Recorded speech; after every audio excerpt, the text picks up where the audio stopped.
Well, it's finally happened. What's that, you ask? Triumph has entered the small displacement motorcycle market.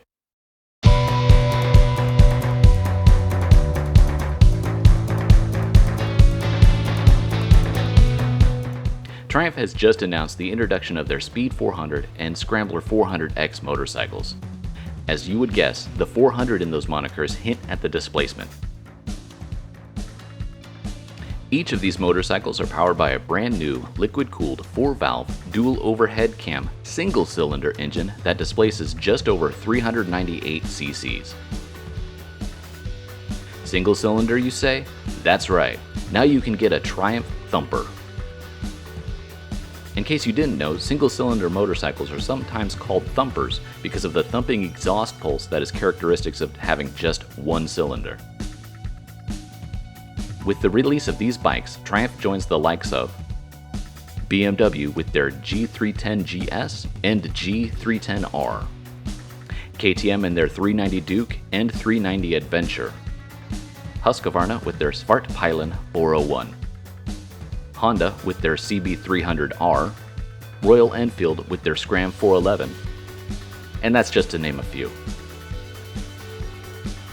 Triumph has built a reputation of building motorcycles to a high standard of fit and finish, and it would appear that they kept true to this when it comes to these two models. Let's take a quick look at each. Here's the Speed 400. And here's the Scrambler 400X. The Scrambler has been spec'd out for a bit of some off-road flavor. I do like the looks of both. Triumph's press release noted some of the highlighted features as ride-by-wire throttle, traction control that's switchable on both the Speed and Scrambler, dual-channel ABS that's switchable on the Scrambler, a torque-assisted clutch, and all LED lighting. Something that surprised me is that Triumph said that the service interval was 10,000 miles. That's quite unheard of when it comes to motorcycles. We all like to tweak our motorcycles to our own tastes, and Triumph caters to that by offering more than 25 accessories that range from comfort enhancers, styling, luggage, and security options. The Thumper puts out decent power with just a hair over 39 horsepower at 8,000 RPM and a bit over 27 foot-pounds of torque at 6,500 RPM. If I want to do a seat-of-the-pants comparison in my head, I can think back to the Scram 411, which has about 24 horsepower and 23 foot-pounds of torque, so the Triumphs definitely have the power advantage.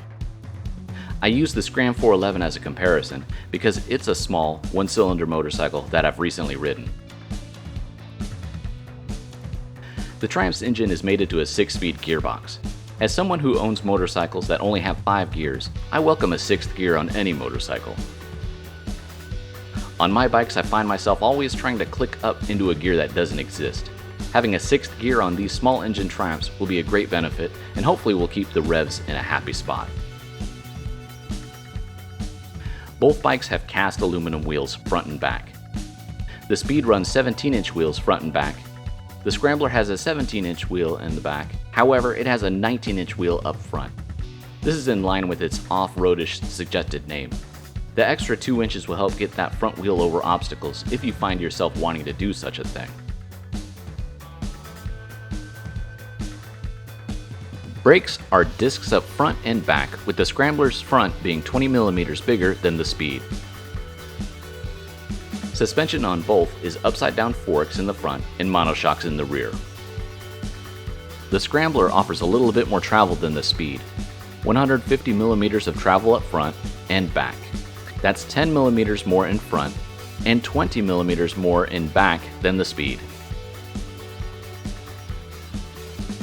You'll sit higher on the Scrambler with a seat height of almost 33 inches versus the Speed's shorter seat height of just over 31 inches.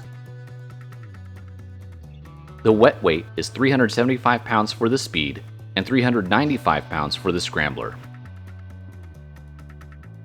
The fuel tanks can hold 3.4 gallons.